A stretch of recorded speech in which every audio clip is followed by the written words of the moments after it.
So it's just after 10 p.m. here on the West Coast, and I just got done watching a video from LRB Aquatics, who has moved to a new place down in Florida, and he was asking about lighting or talking about lighting, and I had mentioned that, I use a high bay light, so I figured I'll do a quick video on my garage lighting. Yeah, it's a mess, but it's okay. This is about the light, not about all the stuff everywhere. There's enough other videos on the stuff, and then I'm working to try and make it more functional as a workshop. So it's going to be really bright, but I have an 8-foot fixture that has four 4-foot LEDs in it. That's the main light just for the garage. Originally that had 8-foot fluorescents, but then when those died, I replaced the fixture with an 8-foot LED strip, and I added a power strip, or I should say, I added a power cord that I can plug in to make that a lot easier, because that way if I replace the light, I just plug back in. The next type of lighting I had to try and use for my bench area, and you can see it does a decent job of lighting things up, is I got a high bay light from Home Depot. This worked okay. Again, it uses the 4-foot LED bulbs. I think these are the 17 watt T8s. Yeah, those are I don't know if that's going to come out, but those are the type of bulbs that I have in that fixture and part of this fixture and then part of the other fixture. These two are the same kind of high bay lights. These are discontinued now, and the reason for that, and you can kind of see here, these end pieces splay outward, and then you have intermittent connections that can cause your LED bulbs to short out. So what I did a fix for there is I put a piece of metal and some wood to keep this vertical and screwed that down in so that it's like an L bracket coming down and up. So that way there's no wood, and it holds this in to make this all even.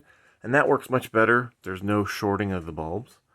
And you can see that's with, one bulb, or one set of one high bay light with 4 bulbs is a decent amount of light. If I go back over and turn my other power strip on, or I should say my other lighting strip,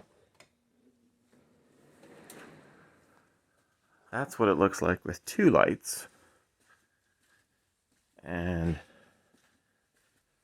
that's even better. There's no shadows or anything.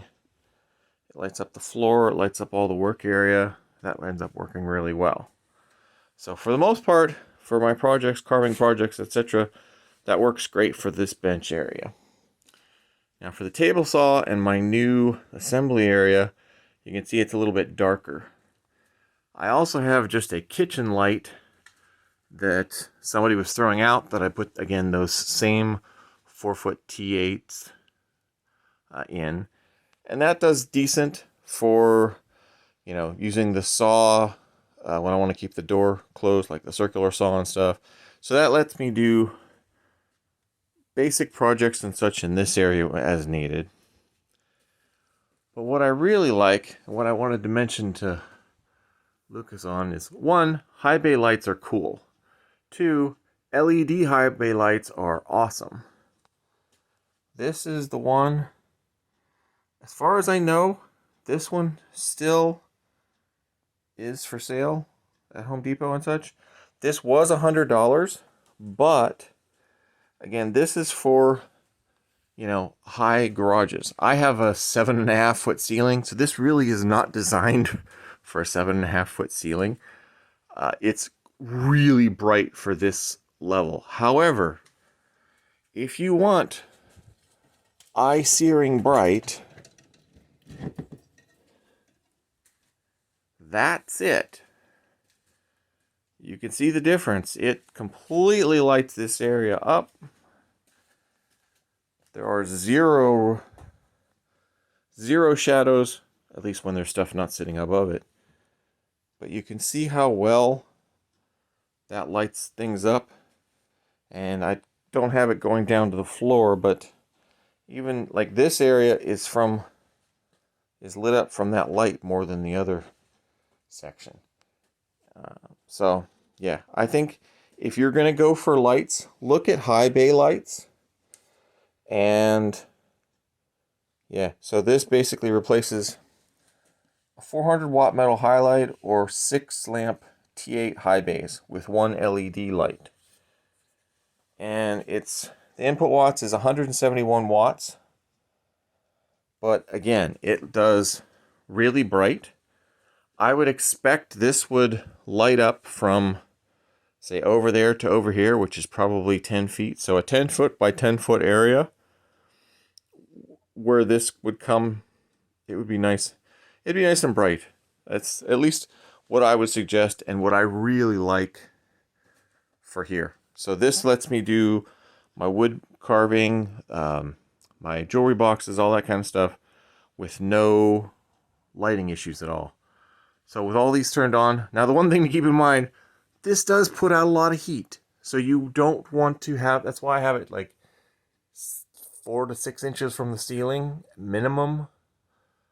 You don't want this up against the ceiling. That would be bad. It would overheat and or cause a fire at some point. I haven't left this on and touched it, but you can feel, like, with my hand this far down, which is like 1.5 feet, 2 feet, I can feel the heat from the light. So it puts out heat and light, but it's really bright for LEDs.